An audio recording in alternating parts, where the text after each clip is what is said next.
आज Doubtnut app download करें। Doubtnut पर अपने सभी गणित, रसायन विज्ञान, भौतिक विज्ञान और जीव विज्ञान के डाउट्स का करो सफाया। बस प्रश्न की फोटो खींचो, एक ही प्रश्न को क्रॉप करो और तुरंत वीडियो सोल्यूशन पाओ।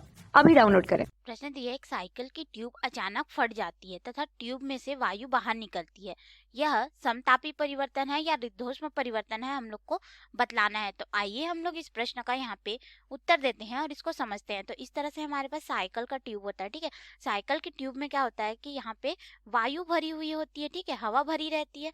तो ये क्या होता है कि जब ये इस तरह से इसमें वायु भरी हुई है, अर्थात यह वायुमंडलीय ताप से ज्यादा पर यह भरी रहती है, यानी कि साइकिल के ट्यूब में जो दाब होगा वायु का, वो क्या हो जाएगा, दाब जो है वायुमंडलीय दाब से ज्यादा होगा, ठीक है।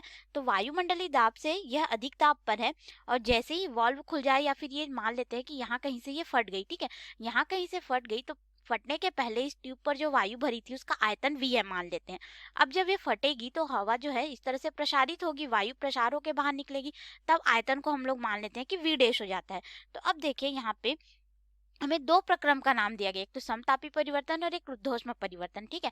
तो समतापी परिवर्तन में क्या रहता है, जो ताप होता है, ठीक है, टेम्परेचर जो होता है हमारे पास, वो क्या हो जाता है, नियत हो जाता है, ताप जो है नियत हो जाता है। परंतु रुद्धोष्म प्रक्रम की अगर हम लोग बात करें तो उसमें जो ऊष्मा का मान होता है, यानी कि निकाय की जो ऊष्मा रहती है, जिसको हम लोग डेल क्यू से दर्शाते हैं, यह शून्य होता है। अर्थात रुद्धोष्म प्रक्रम में क्या होता है कि किसी भी निकाय में मान लेते हैं कि ये जो ट्यूब हम लोग को बोला गया ये एक निकाय है, तो इसमें ना तो हम लोग बाहर से ऊष्मा दे सकते हैं और ना ही इसमें से ऊष्मा बाहर आ सकती है, ठीक है। तो देखिए अब नहीं इसमें ऊष्मा दे सकते हैं, ना ही इसमें ऊष्मा जो है बाहर आ रही है। अर्थात हमारे पास यहाँ पे जो किया गया कार्य होगा, यहाँ पे आयतन में परिवर्तन हो रहा है ना।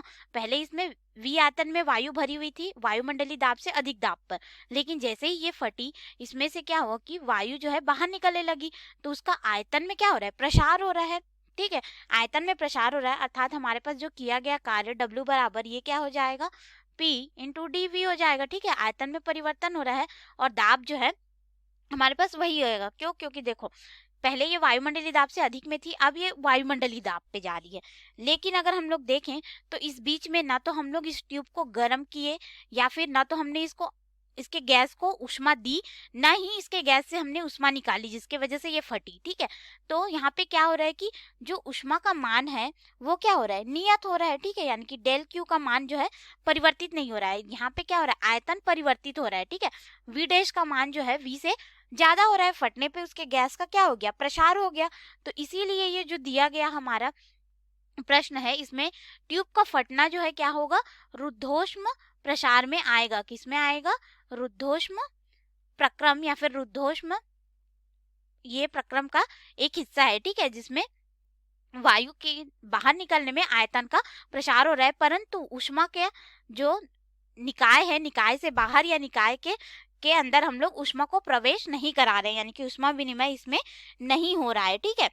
और एक चीज याद रखिएगा, इसमें से जो गैस निकलेगी वह ठंडी होगी। क्यों ठंडी होगी, क्योंकि ये जो गैस भरी थी वायुमंडलीय दाब से अधिक पे भरी हुई थी, अब ये वायुमंडलीय दाब पे जाएगी तो इसमें ठंडी होगी। यानी कि रुद्धोष्म प्रक्रम में क्या होता है कि जो निकाय द्वारा किया गया कार्य, क्योंकि यहाँ पे गैस बाहर आ रही है तो गैस जो है वह कार्य किया ना, तो निकाय में ही है। तो जो निकाय द्वारा किया गया कार्य रहता है उसकी आंतरिक ऊर्जा में कमी या वृद्धि को दर्शाता है। यानी कि रुद्धोष्म प्रसार में क्या होता है कि गैस द्वारा जो किया गया कार्य होता है उसके आंतरिक ऊर्जा में परिवर्तन करता है, ठीक है। यानी कि डेल U बराबर हमारे पास क्या हो जाता है, ऋण डेल U। क्यों? क्योंकि देखो डेल W जो है किया गया कार्य और डेल U क्या है, हमारा आंतरिक ऊर्जा में परिवर्तन। और ये कैसे आया हमारे पास, अगर हम लोग देखें तो यह आया हमारे पास उष्मागति के प्रथम नियम से, जिसमें क्या होता है कि डेल क्यू बराबर हमारे पास हो जाता है डेल डब्ल्यू, यानी कि कार्य में परिवर्तन गुणित उसके आंतरिक ऊर्जा में परिवर्तन। तो यहाँ पे ये वाला मान तो शून्य है, ठीक है, रुद्धोष्म प्रक्रम है, तो ये क्या हो जाएगा, डेल डब्ल्यू धन यहाँ पे हो जाएगा डेल यू। तो इसको अगर हम लोग इधर पक्षांतर कर देंगे तो हमारे पास डेल डब्ल्यू बराबर हो जाएगा ऋण डेल यू, यानी कि आंतरिक ऊर्जा में परिवर्तन हो रहा है गैस के द्वारा। तो जब रुद्धोष्म प्रसार होता है तो उसका ताप क्या होता है, ठीक है, प्रसार में ताप कम होता है और यहाँ पे प्रसार ही हो रहा है, आयतन बढ़ रहा है। तो और जब संपीड़न होता है, ठीक है, आयतन जो है कम होगा, तब क्या होता है, गैस का ताप जो है बढ़ने लगता है। तो जो दिया गया हमारे पास यहाँ पे प्रश्न है उसका उत्तर होगा रुद्धोष्म प्रक्रम। धन्यवाद। कक्षा 6 से 12वीं से लेकर नीट, IIT, JEE वो एडवांस के लेवल तक 1 करोड़ से ज्यादा छात्रों का भरोसा। आज ही डाउनलोड करें डाउटनेट ऐप या व्हाट्सएप करें अपने सारे डाउट्स 8400 400 400 पर।